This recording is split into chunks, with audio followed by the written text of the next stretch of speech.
మనతో పాటు సత్యవతి రాథోడ్ గారు మంత్రి గారు ఉన్నారు.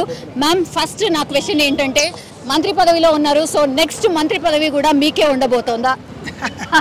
అది కేసీఆర్ గారిని అడగాల్సిన ప్రశ్న, దయచేసి అది నా ప్రశ్న కాదు.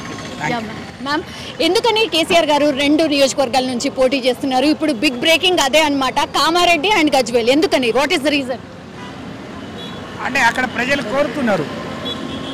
కేసీఆర్ గారి మదర్ అక్కడే పుట్టారు, వారికి అనుబంధం ఉంది. ప్రజలందరూ కోరిక మేరకు నాయకుడు ఎక్కడి నుంచైనా చేయవచ్చు. వారు ఎక్కడ పోటీ చేసినా బ్రహ్మాండమైన మెజార్టీతో గెలుస్తారు. ఆ ప్రాంతం బ్రహ్మాండంగా అభివృద్ధి కూడా జరుగుతుంది. కాబట్టి వాళ్ళందరి కోరిక మేరకు, వారి కోరికను కాదని లేక మాత్రం వారు పోటీ చేస్తారు. ఇప్పుడు 2 నియోజకవర్గాలు డెఫినెట్లీ సీఎం కేసీఆర్ గారు కాబట్టి 2 నియోజకవర్గాల నుంచి గెలుస్తారనే మీరు చెప్తారు.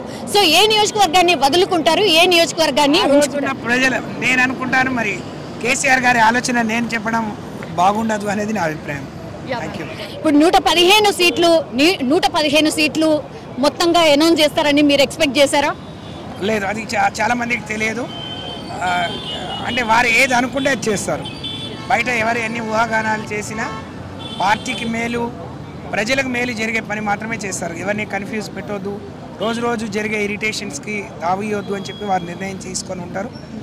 అంటే వారి నిర్ణయాన్ని నేను మనస్ఫూర్తిగా స్వాగతిస్తూ, ప్రజలందరూ స్వాగతించే విధంగా ఇవాళ 10 ఏళ్ళు ప్రతిపక్షంలో ఉన్నవాళ్ళు పట్టుమని 10 మందిని కూడా సెలెక్ట్ చేసుకోలేని పరిస్థితిలో ఉన్న క్రమంలో, ఒక ముఖ్యమంత్రిగా ఇంత పెద్ద పార్టీలో ఇంతమంది ఆశావాహులు ఉన్న క్రమంలో ఇంతమందిని ఒకేసారి ప్రకటించడం అని అంటే వారికి ఉన్న ధైర్యానికి, సాహసానికి మనం హ్యాట్సప్ చెప్పాలి. మ్యామ్, 4 సీట్లు ఎందుకు పెండింగ్లో పెట్టారు?